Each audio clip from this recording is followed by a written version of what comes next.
Welcome to the Weekly Dividend. I'm the Wiz. And I'm Zero. Zero, it's the end of the week. It's Friday, so we're going to sit back, chillax, as the kids say it these days. You can tell I'm old. And we're going to play a very old school game that came out on Steam about, 8 or 9 years ago? Yeah. Yeah, so we're going to play Dungeons & Dragons, Shadow over Mysteria. This was an old arcade game from the 90s that was revolutionary for its time because it was a beat-em-up, but it also had RPG elements in it. So we're going to... The first time I played it was this afternoon when we decided what we were playing. I was never able to play this in the arcades. So Yeah. Go ahead. My history with it was I had a former friend who was a big Saturn import junkie, and he imported both Tower of Doom and Shadow over Mystara. And these were games that for the Saturn you had to have the 4 megabyte RAM card that you jammed into the back of the Saturn and everything. And unfortunately, it was a very beloved game back then, and once word came out that, this was a Japan exclusive Saturn game, the collector's market went absolutely bonkers. And of course, the price has only been skyrocketing for a good while. And then when this port to both Xbox 360 and PS3, in addition to the Steam version, was announced, the prices took a little bit of a dive, and I was more than happy for it because it's like, awesome, this makes this game much more easier to buy. And Iron Galaxy worked on it and integrated GGPO in it. Yes. Fantastic. Love this. And what I love, too, is I got really into Third Strike when it was released on PS3 and Xbox 360. And what they do is they have achievements on the sides as you're playing. So if you do certain things in the game a number of times, it will show you how your progress on that. I like that type of thing as well. And I wish that Capcom would do more of that in their games. But regardless, we are going to toggle ready here, and we're going to start playing. You ready? Yep. All right, let's do it. Now, as always, in our Weekly Dividend, we also talk about the stuff that we may have missed over the week. And who are you going to be? I personally love the elf. She is my gal. Okay. I got Cleric here. So why don't we get into some of the stories that we missed and didn't cover this past week that we think are of interest. We talked about Ubisoft yesterday, and we put the video up. Thank you for watching and listening, if you have. I'm going to skip that. Wow, that's fast. Oops. I didn't. I always forget that X is the magic button. Yeah, I did that too when I started on Tower of Doom earlier. But yeah. So we talked about Ubisoft a day or two ago, and we posted the video up yesterday. And basically, Ubisoft is having some serious issues right now with games being released and them not selling very well. And it seems as if the reports going on in Ubisoft land is that CEO Yves Guillemot had a conversation with his employees, I guess, in a call, and basically, I was gonna say, I assume it's probably one of those little open employee calls where they're just like, hey, let's sit and have a conversation, as it usually goes in the business world. Yeah. And basically what was said on the call was, hey guys, we're in trouble and you're going to have to dig us out. It is what was basically said here. According to reports regarding what was said during the call. I think I just misspelled my name. Yep, I did. Okay. Yep. No problem.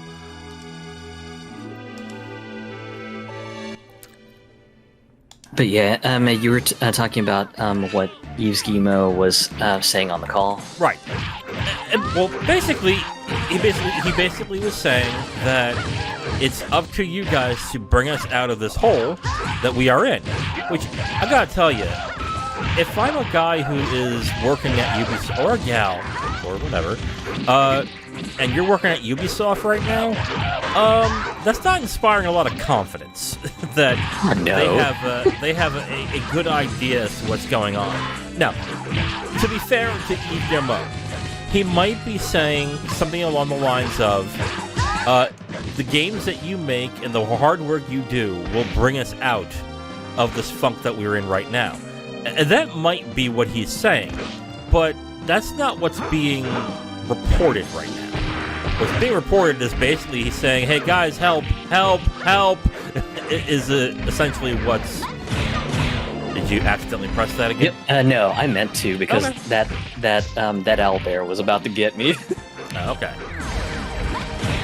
I don't think he was trying to get you there. Oh boy. No, that was me bungling up inputs again. Yeah, so like I mentioned, if I was an employee and I heard that from the main guy who's supposed to be responsible for making our company successful or digging us out of these issues, I would, I don't think I'd be entirely thrilled right now, to be completely honest. What are your thoughts when you heard that? Yeah, when I heard that, I was just like, wow, that sounds like the least confidence-inspiring sort of morale call you could have. And I mean, just and I've been part of companies, both major and minor companies that have had those usual sorts of business calls and everything. And usually, just when they have these low confidence calls that they throw down of hey, you are pivotal to our success, then usually it's not good, because usually management will throw some sort of cheeky line on just how you essentially screwed up the company, which isn't great.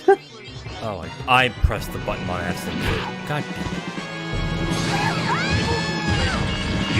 What was that? Yeah, just that's I died, so Oh, okay. because the poor elf, she's so brittle.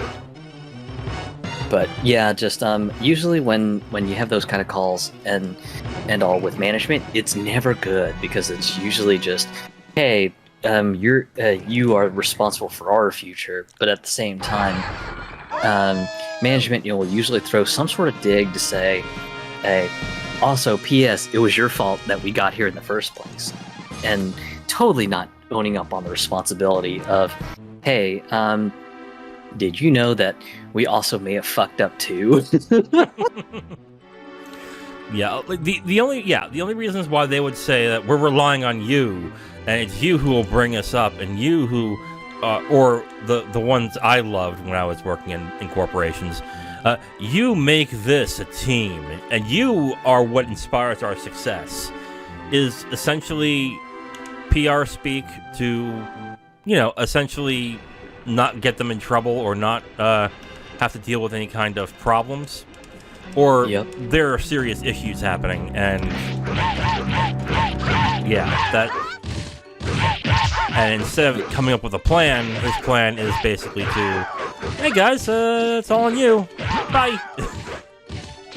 And we've had comments on the video too that basically, and other videos we've done on Ubisoft, basically pointing out that they've been trying to get sold or to sell portions of their company for a while, and no one's biting. So what it seems like to me is either companies are waiting to see if they... Uh-oh, what's that? Yo, I can't attack. Yeah, we have to retreat, was what the characters are saying. Oh. Oh, shit. Where's my warrior face? There we go. Oh, sorry. Oh, no, you're good. But yeah, I know what the Guillemot clan has been trying to do is trying to avoid Vivendi from buying them, because Vivendi has bought literally all of their ventures up. Yes. So that's my presumption, that this is kind of their Hail Mary to say, hey, we do not want to be bought up by Vivendi, because they bought up all of our companies. They bought up Gameloft. They bought up this company and that. Please make it so that we don't get bought up by Vivendi, please. Yeah, that sounds about right. So it's going to be interesting to see in the next year what exactly. I'll go with Magic for your sake. Okay. I think I should learn how to use Magic in this.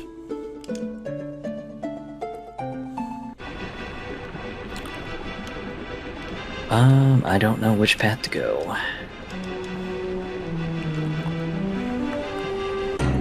But yeah, it will be interesting in 6 to 9 months to find out what happens to Ubisoft in all of this.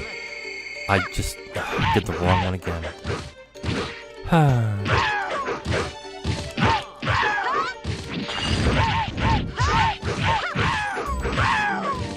There we go.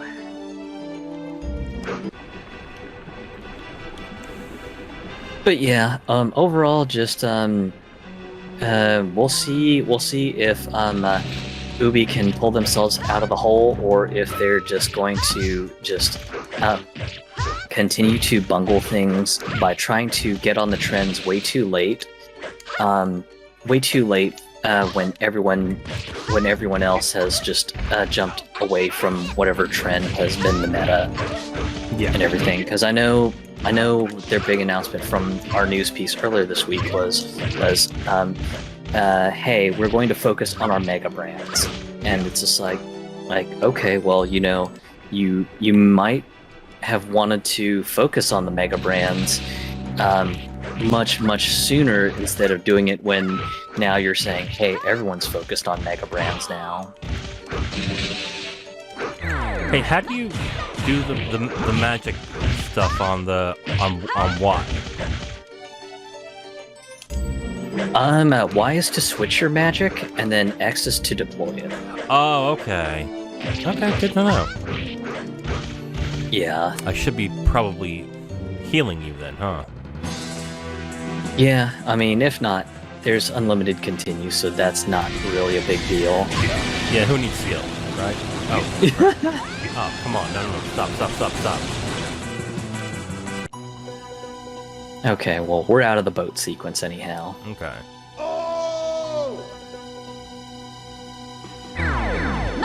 Okay, so another bit of news that happened over the week. Saudi Arabia has actually bought more shares of Nintendo stock. They are, let me see what the exact numbers are here.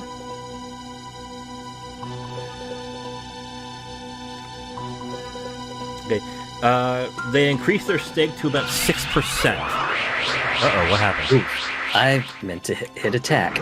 Oh god, petrifying laser, whoops! Oh, what the petrify's a one-hit kill? That is bull! Wow, okay. That is good bull, to know, I guess. Oh my god.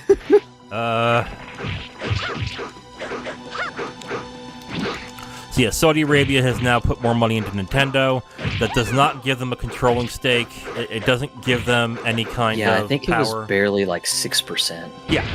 So it's not something where we should be worried that they would have creative control over Nintendo. It's just that they are increasing their stake to get more profits later on down the road. That's essentially what this is. Get you cured. Why didn't it cure you? I think it's cure self, so it might just be a heal for you only. Let's give you Bless then. Let's see if Bless does it. Yep. Okay. I've got a blessing now, so... Oh, petrified! Freaking murdered! Whoops.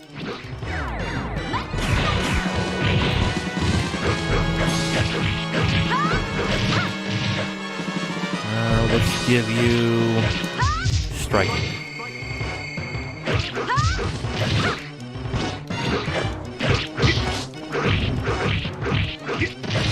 Okay. since we are playing a D&D game, I think we should talk a little bit about what's going on with D&D right now in regards to their, what is it called? Their open... OGL 1.1. Yeah, their open gaming...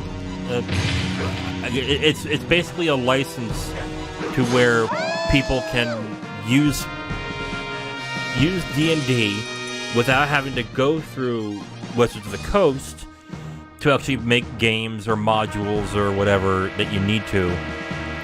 You don't have to go through them in order to do it. Welcome. Oh. Well, I have a mace, so I don't think I'm going to be able to use any of it.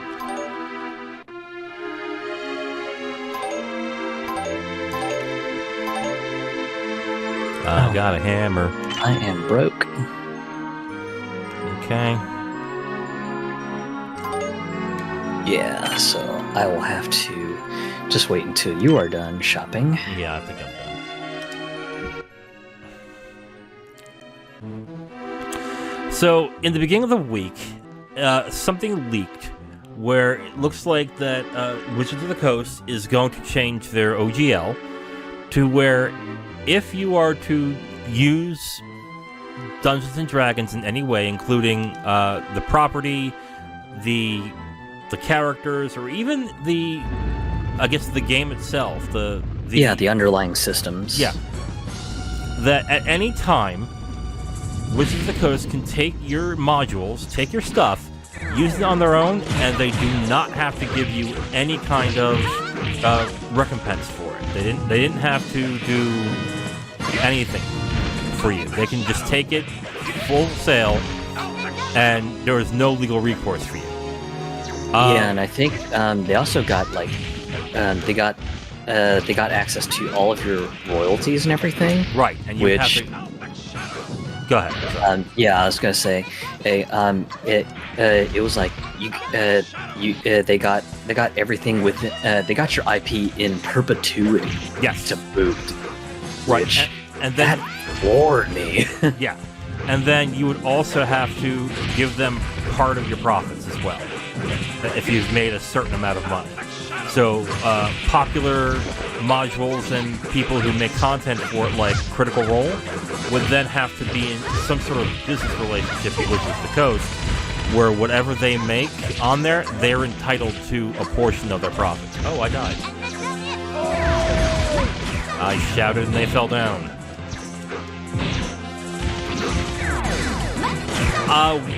I thought about doing a video on this because it was interesting, and there was gonna be something to deal with when it comes to video games, including the CRPGs that are popular. And I thought that this would be interesting to talk about in regards to those. Why is my guy bald now? Why did he turn bald? Maybe, I don't know. Okay, but anyway. Well, it turned out today that Wizards of the Coast and Hasbro finally responded, and they said they're going to rework the language, or they're going to redo, I guess, their what they initially did. But this is still giving a lot of people a bad taste in their mouth in regards to what they were doing. We have companies that were using D&D as a framework for their games, such as Pathfinder. They're now talking about making their own systems now and just staying away from Wizards of the Coast.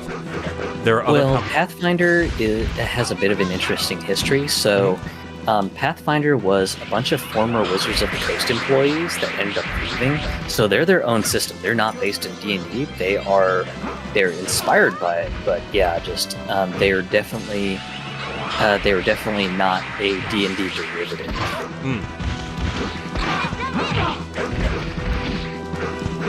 But they did use their. I think I've read that they've been using their framework as a way of making their games, though, right? It's not quite as clear as that. It's basically just they have their own RPG system, and they're while it is inspired by D&D, it is not 100% based in D&D. Paizo, the company that owns Pathfinder. I know they announced that they're doing their own little competing license now, which is kind of funny because, of course, they've reached out to a bunch of the big social media based tabletop gaming content creators, and basically had asked them, hey, so we're gonna do this thing, are you interested? And of course, as with all viral phenomenons on the internet, the minute that these big content creators put out on social media that Paizo was going to do their own open license, that people should consider it, the Pathfinder site just got blown up with just a ton of people going, fuck D&D Beyond, we're gonna move on to the Pathfinder system, and we're totally gonna make content because at least Paizo isn't trying to fucking steal our content right out from under our nose and also do like a insane profit share. Well, that's interesting. But this will probably lead to, for a little period of time, that this might hurt Wizards of the Coast for a small period of time, but also people will forget about this, and they'll go back to Dungeons and Dragons. I can't tell you how many times I've heard issues revolving Magic the Gathering, and people get upset, and where do you want to go? The Forest Bridge. This one? Okay. Yeah. And they swear off of Magic the Gathering, and then they're back in a few months. So I think for regular people, that will be the case. Content creators, people who make modules, they are probably going to be looking elsewhere to do other things. Well, I think with Magic, even the casual crowd has finally hit their breaking point, especially after the controversy of Magic 30th. Yeah. That people finally started to push back and go, no, enough is enough. So I think this may be the one event to just kind of break the camel's back with regards to D&D. Though it's also funny because one of our friends on the Discord server did point it out that, just a lot of D&D mega fans were had kind of scoffed at the idea of Wizards of the Coast, quote, ruining Magic. And of course, a lot of the Magic fans had warned, hey, don't think your hobby is invincible, because it really isn't. Yeah. And then, of course, what ends up happening? Well, just you end up having Wizards just completely just wreck the reputation of the brand by just going really, really heavy on this preview draft of their new licensing rules. And oh no, I picked the wrong character. Shit. But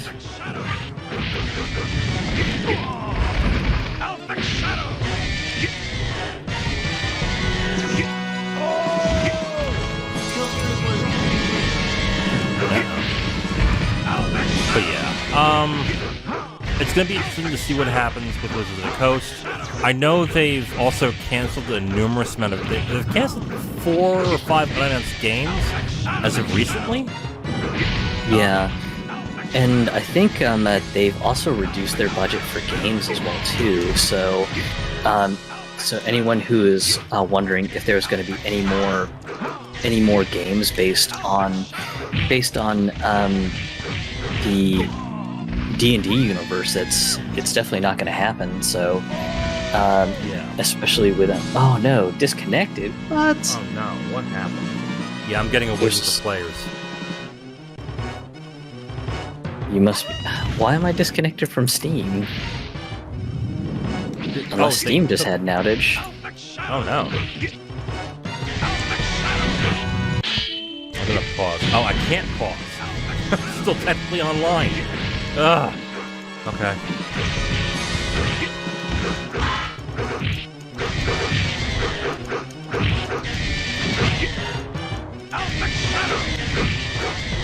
Wow, what in the world?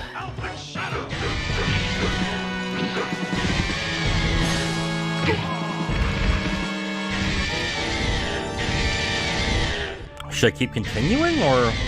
I'm gonna try to reboot my game and see what happens. Okay. That was the weirdest shit on earth. And Steam is still saying I'm disconnected. And I'm clearly online. No connection, my Steam. Come on. Alright, I guess I gotta reboot the Steam client. I know that the last game that D&D had on consoles was Dark Alliance. That did not do very well.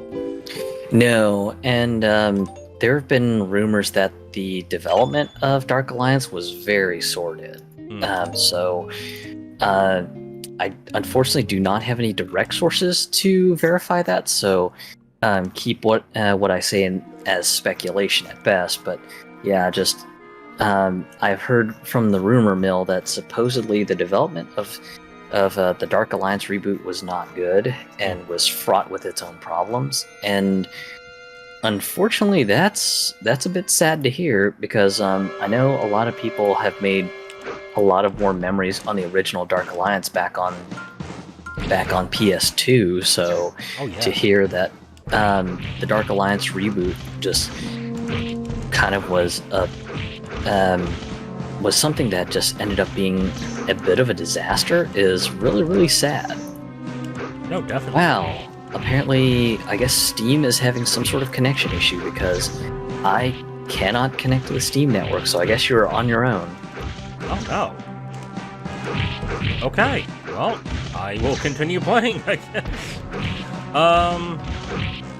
Okay. I mean, I'd pause, but considering I am technically online, it'll just keep running, so that sucks. Let me get the next story up while I am on a downturn.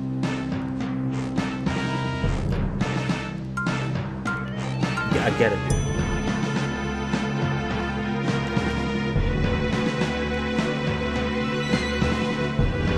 I mean, we talked about this a little bit, that Ubisoft was surprised by Mario & Rabbids' underperformance. We talked about it a lot on our segment, and I guess really we just had a disagreement as to why that was. Why it was that way. Why they thought it was underperformed. And your thought process from the episode was, after years of selling it dirt cheap, people were not going to pay $60 for a sequel.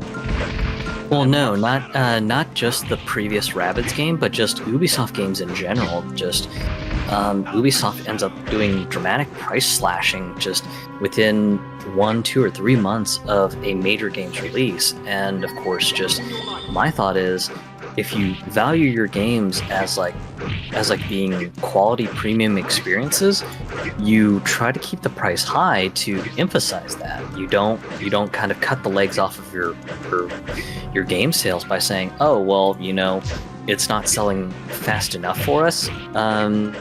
Let's do a dramatic price cut and see if we can get people buying. It's just not a great way to basically just get as much revenue as you hope. And I think just consumers in general have just gotten wise about it, especially when you have major retailers like Best Buy, Walmart, and Target who will advertise when just these games get price cuts, because of course just with games like like Division 2, just when it gets a discount, I presume that you end up with a situation where just you have somebody see an ad for it and goes, okay, sweet, Division 2's on sale, sweet, let me go buy that. And just they join up and buy the game, and of course just end up getting it for a good discount, and that's about it. So and of course with these deals, I know generally the retailer usually has a lot of freedom for it, but at the same time, the retailer has minimum prices that they have to abide by with the publisher and everything too. So it's not like they can just kind of go, well, we're just gonna put this on sale because we felt like it. That's just not how it works, contrary to what most people think. So that's why I think that it's definitely still on the fault of Ubisoft just cutting the legs out of their games. I mean, that is true to a certain extent, but I think, well, we're just repeating exactly what you said during the episode. But Right. I think that amount of people is a small amount of people that really look at that. But yeah, I can see what you're saying. That's a shame. Steam is back up, and I'm trying to join your game, and it's pushing back with, "I'm sorry, the host has left the game." Are you kidding? I'm still playing. Maybe I disconnected too, and I'm not realizing.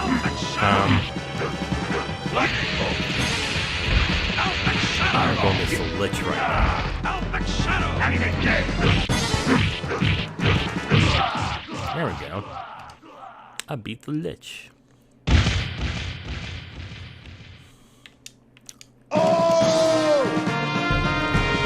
Okay.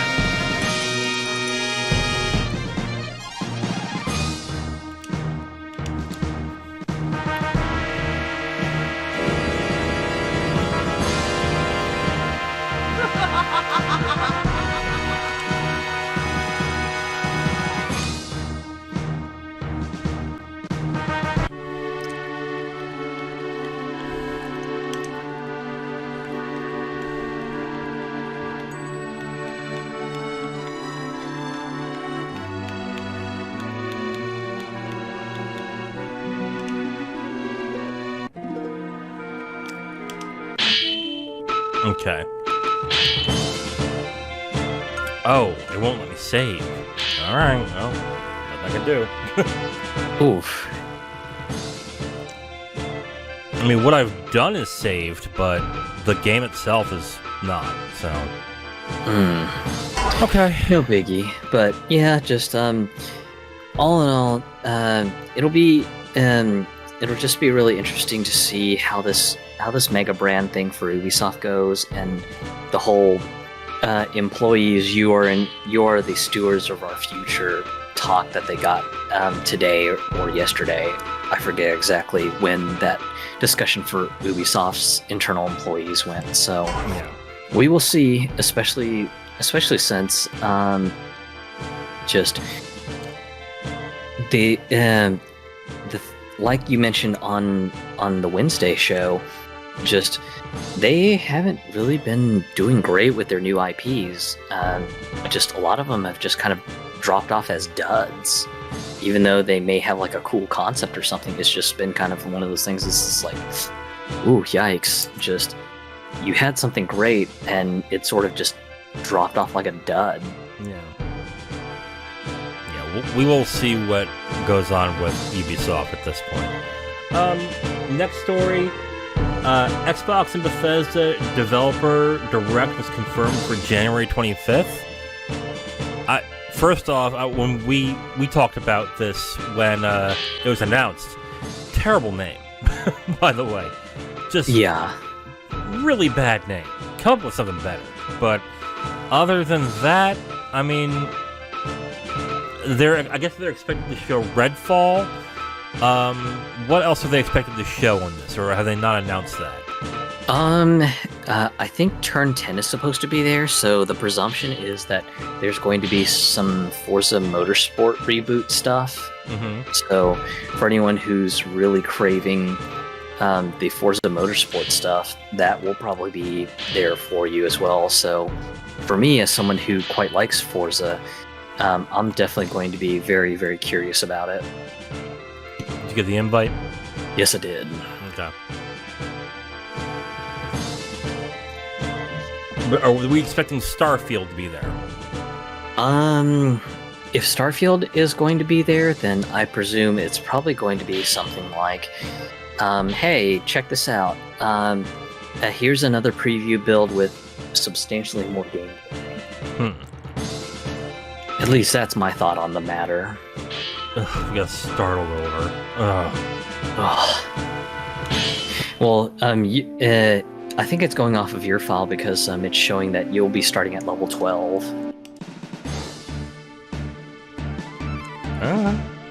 That's cool, I guess.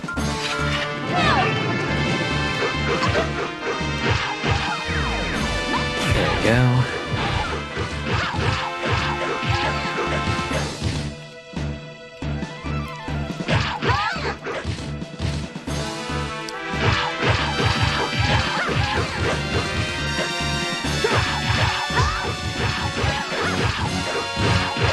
So that's January 25th. That's 2 weeks from now, I think? Yeah, I believe so. Hopefully, this will mean that Xbox and Microsoft are going to start strong this year, because they've had 2 pretty dismal years. So they really need to come up like roses in the next. Yep.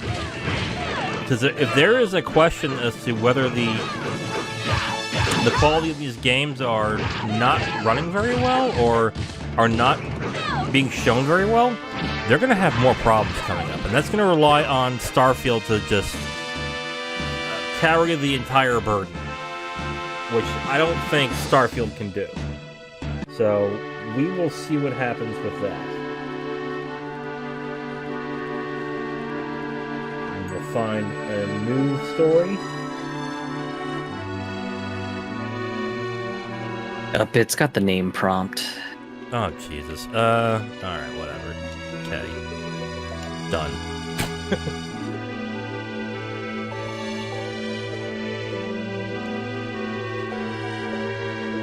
Any other stories that you can think of that maybe we can go through, or? Gosh. I had something that came to mind earlier, but just, it's not coming to mind now. As things always do. I think that will do it. I think that's all. Except for maybe Borderlands movie reshoots are happening right now. But other than that, that's kind of it for this week. Yeah. It's been kind of not as dead as last week. I need the arrow. Yeah. There we go. Not as dead as last week, but still, could be a lot better. Oops. Wrong spell. That's okay. Oh, well, you have to aim that? Yeah.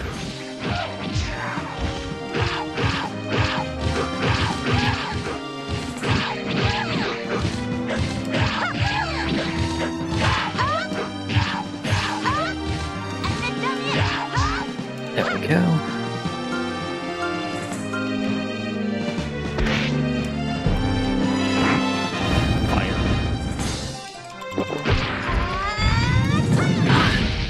Yeah, I'm trying to figure out how to equip the weapons, but yeah, that's something I'll probably have to read up and find out. Oh, it doesn't automatically do it? Well, auxiliary weapons like the bow and arrow, you have to go into the inventory screen and equip them. Huh. So that's its own set of complications. And the elf, she has unlimited arrows. So I was just like, yeah, I'd like to try to get that equipped, so if I need to do some like long range picking off of like little stragglers, then instead of having to run across the screen, then I can just focus on that and just be done with it. Oh well, whatever. Yeah.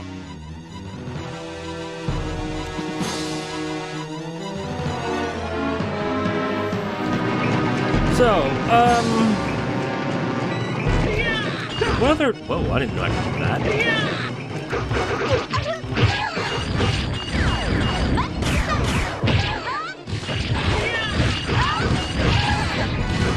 There we go.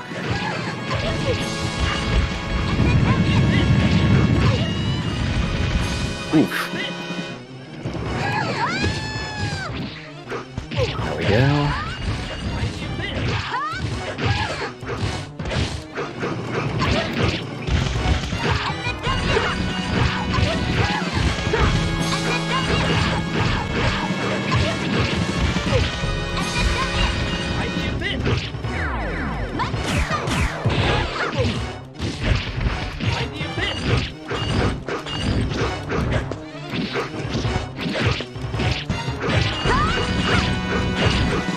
Come on.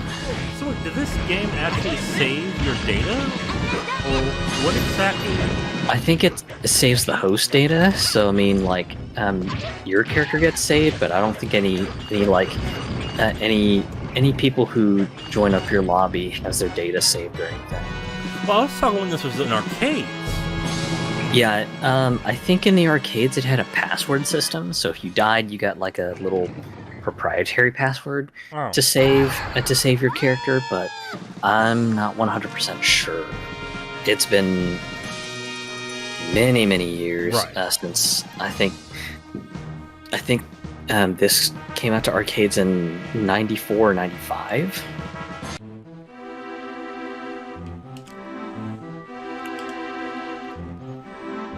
But yeah, if that's all we've got, we can probably just go ahead and close up the weekly dividend for the week. All right, guys.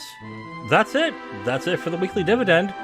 If you have questions, comments, or anything that you want us to talk about on our weekly dividend or any of our on our segments, let us know in the comments section. And until then, I am the Wiz. And I'm Zero. This is Capital Games, the weekly dividend. Talk to you next week. Bye. Thank you for checking out Capital Games, where we cover the business side of the video game industry. Please like, subscribe, and comment if you enjoyed the video. You can also subscribe to the podcast if you prefer to have it on your podcast feed. And check us out on our socials and email us if you have a question, comment, or suggestion. Thank you for watching and listening. We'll hear from you next time.